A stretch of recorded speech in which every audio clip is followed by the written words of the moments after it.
విధి, స్వేచ్ఛ. భక్తుడు అడిగిన ప్రశ్నలకు భగవాన్ సమాధానాలు. భక్తుడు: మానవ జీవితంలో అతి ముఖ్యమైన సంఘటనలు పెళ్ళి, పిల్లలు, కుటుంబం, ప్రవర్తన, వృత్తి, పనులు, మరణాలు, వ్యవహారాలు, అలాగే దేశం, జాతీయత మొదలైనవన్నీ కూడా పూర్వకర్మ ఫలితమని నాకు తెలుసును. అయితే ప్రతి నిమిషం అడుగడుగునా జరుగుతున్న అతని జీవిత విషయాలు, చివరికి అతి స్వల్ప సంఘటనలు కూడా అంతా అన్నీ విధి నిర్ణయమేనా? భగవాన్: తప్పకుండా. దేహం ఏమేమి చెయ్యాలో అవన్నీ కూడా దేహం పుట్టినప్పుడే నిర్ణయమై ఉన్నాయి. భక్తుడు: ఇక మానవునికి ఉన్న క్రియాత్మకమైన స్వేచ్ఛ ఏది?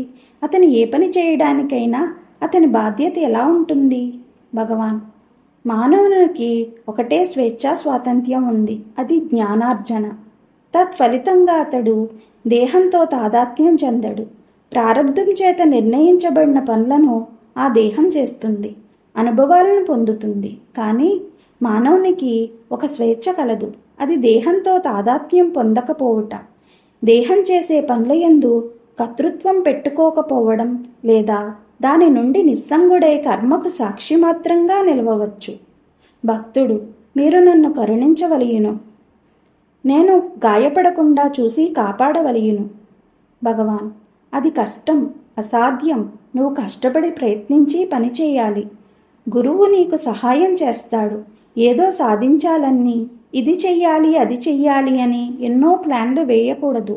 యాదృచ్ఛికంగా వచ్చినట్టి భోగభాగ్యాల్ని అనుభవించడాన్ని నేను ఆటంకపరచలేదు. భక్తుడు: అయితే నా ప్రయత్నం లేకుండానే నాకు లభించినట్టి భోగభాగ్యాల్ని అనుభవించవచ్చునని అర్థమా? తత్ఫలితంగా నాకు ప్రమాద పరిస్థితి కలగదా? భగవాన్: అది కాదు నేను చెప్పేదానికి అర్థం. కార్యకారణ సంబంధం వలన ప్రారబ్ధానుసారంగా వచ్చిన దాన్ని నువ్వు తప్పించుకోలేవు. నీకు తటస్థించిన వస్తువులను ప్రత్యేకమైన ఆసక్తి లేకుండా, అవి ఇంకా ఎక్కువ కావాలనే కోరిక లేకుండా, వాటినే తిరిగి అనుభవించాలనే తలంపు లేకుండా తీసుకుంటే అది పునర్జన్మకు కారణభూతం కాదు. అలా కాకుండా వాటిపై ఎక్కువ ఆసక్తి కలిగి వాటిని ఎక్కువ కాలం అనుభవించాలనే కోరిక కలిగి ఉంటే మాత్రం అది పునర్జన్మకు కారణమవుతుంది. భక్తుడు: సర్వశక్తివంతుడైన ఈశ్వరుడు తన భక్తులను వారి వారి ప్రారబ్ధాల నుండి తప్పించవద్దా? భగవాన్: దానికి నేనేం చెప్పగలను? అది దైవ నిర్ణయం. మంచి కావాలి, సుఖం కావాలి అనే నువ్వు వాటికి తగినట్టి పనులు చేయక అవి కావాలని కోరుకోవడంలో అర్థం లేదు. మంచి చెడు అనేవి నువ్వు ద్వంద్వాతీతుడు కానంతకాలం ఉంటూనే ఉంటాయి. మంచి చెడ్డల ఫలితం నుంచి నువ్వు తప్పించుకోలేవు. భక్తుడు: పాత వస్త్రాన్ని విసర్జించి నూతన వస్త్రాన్ని ధరించినట్లు జీవుల జీర్ణదేహాన్ని వదిలి నూతన దేహాన్ని ధరించునని భగవద్గీత బోధిస్తోంది. చంటి పిల్లల మరణం విషయంలో ఇది ఎంతవరకు సమర్థనీయం? భగవాన్: ఆ పసివాని శరీరం జీర్ణించలేదని నువ్వు ఎలా నిర్ణయించగలవు? కానీ నీకు అది దృగ్గోచరం కాకపోవచ్చు. కానీ కర్మఫలం నశించని ఎడల ఆ దేహం మరణించదు. అది ప్రకృతి ధర్మం. భగవాన్: ఈ జన్మలో చేసినట్టి కర్మ ఫలితం మరో జన్మలో అనుభవించవలెనా లేదా? భగవాన్: నీవు ఇప్పుడు జన్మించి ఉన్నావా? ఇప్పుడు నీవు జన్మించి ఉండని ఎడల పునర్జన్మ చింతన నీకేలా? కర్మ నిజంగా మనల్ని బాధించడం లేదు. కర్తృత్వ భావన వల్లనే బాధలు. కర్మ చేయుట మానుట అనే భావం ఉత్త అబద్ధం.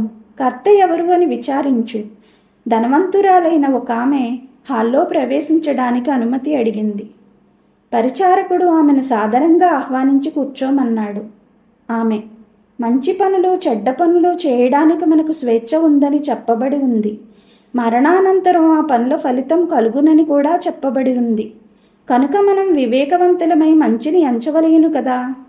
భగవాన్: అవును, కానీ మరణానంతర విషయాల గురించి ఎందుకీ శ్రద్ధ, జాగ్రత్త? వర్తమానం మీద దృష్టి పెట్టు. ఫలాపేక్ష లేకుండా సత్కర్మను ఎంచుకో. మరణానంతర సంఘటనలు మనకు సంబంధమైనవి కావు. పూర్వకర్మ ఫలితాన్ని అనుభవించున్నట్లు నీకు ఇప్పుడు తెలుస్తోందా? అవన్నీ ఎందుకు ఇప్పుడు? నువ్వు నిద్రపోతున్నప్పుడు ఈ ప్రశ్నలు కలిగాయా? నిద్రలో సుఖంగా లేవా? మేల్కొన్న తర్వాత వేరైన వ్యక్తివా? ఉన్నది ఒకే శక్తి, వ్యక్తి కదా. నిద్రలో మనస్సు లేదు కనుక నువ్వు సుఖంగా ఉన్నావు, అంతే. సత్యాన్ని అన్వేషించు. జాగ్రత్త అవస్థలోని సుఖాన్ని కూడా, అంటే మెలకువ స్థితిలోని సుఖాన్ని అనుభవించడానికి ప్రయత్నించు. నువ్వు నేను అని అంటున్నప్పుడు ఏది నిజమైన నేను అని ప్రశ్నించుకో. దాన్ని మొదట పరిష్కరించుకో. జీవితంలో జరిగేది అంతా వ్యక్తి ప్రారబ్ధాన్ని అనుసరించి ఉంటుంది. కర్మను అనుభవించక తప్పదు అన్నప్పుడు మరి మనిషికి ఎలాంటి స్వేచ్ఛ ఉన్నట్లు? ఉద్దేశపూర్వకంగా జ్ఞానాన్ని పొందే ప్రయత్నం చేయడం, జీవితంలో జరిగే విషయాలకు సంఘటనలకు దేహంతోనూ మనసుతోనూ తాదాత్మ్యం చెందక సాక్షిగా ఉండడం, ఇదే మనిషికి ఉన్న స్వేచ్ఛ. రాత్రి గాఢ నిద్రలో ఉన్నప్పుడు దేహం గుర్తుకు రాదు, జీవితం గుర్తుకు రాదు. ఏ ఆలోచనలు లేకపోవడం వలన మనిషి ఆనందంగా ఉంటాడు. కానీ మెలకువ స్థితిలో అంతా మారిపోతుంది. బయట ఉన్న గందరగోళం అంతా ఆలోచనల రూపంలో మనసులోకి వచ్చి కూర్చుంటుంది. అప్పుడు మనం దేహంతో మనసుతో బుద్ధితో మమేకమై కర్మలు చేస్తాం. కానీ జ్ఞాన సముపార్జన చేసినప్పుడు మన కర్మలు అవగాహనతో కూడుకొని ఉంటాయి. జ్ఞానం వలన కర్మలతో అంటకుండా, దేహంతో తాదాత్మ్యం చెందకుండా సాక్షిమాత్రంగా ఉండగలుగుతాము. అప్పుడు గాఢ నిద్రలో మాదిరిగా మెలకువ స్థితిలో కూడా ప్రశాంతంగా ఆనందంగా ఉండగలుగుతాము. ప్రతి కర్మను గురించిన జ్ఞానం మనకి ఉండడం వలన సాక్షిగా ఉండగలుగుతాము. ఇది ఎలాంటిదంటే ముందుగానే చూసేసిన క్రికెట్ మ్యాచ్ మళ్ళీ చూడడం లాంటిది. చూస్తున్నప్పుడు చాలా ప్రశాంతంగా ఆనందంగా ఉంటాము.